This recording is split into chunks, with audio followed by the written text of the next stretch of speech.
It's Phil Lindeman with your Krystal 93 News at 4.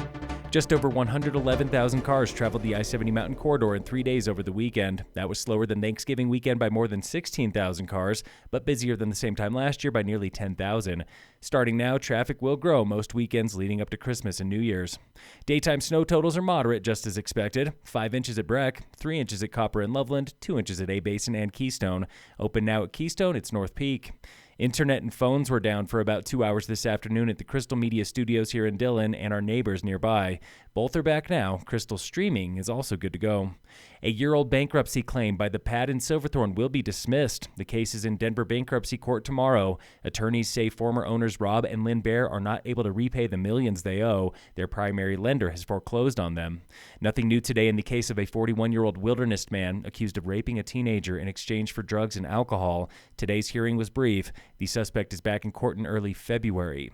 The DA's office is now pursuing 2 contractors accused of fraud and tax evasion. Both were in court today. Justin Ord had a brief hearing on both charges. Another contractor, William DeVoy, is accused of cashing $15,000 for work he never did.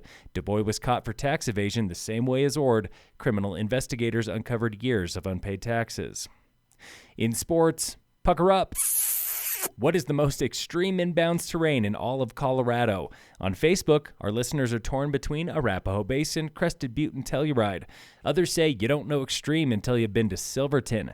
Then we have a couple dark horse picks. There's Lift 9 at Loveland at the Ridge Cat. Mary says it's not the most extreme, but you will not be disappointed. Then Hacksaw says the back bowls at Echo Mountain. I'm guessing only he knows where those are. And in local sports, the Breckenridge Vipers kept the win streak going this weekend. They beat the Sin City Kings at home 7-1 and 1-0. The Vipers, they're now 8-0. It's the best record in the Mountain Hockey League. Tonight, Summit High boys basketball, they're playing Boulder at the Fairview tournament. Yesterday, Lady Tigers basketball lost to Denver South 67-30. Phil Lindeman, Krystal 93 News.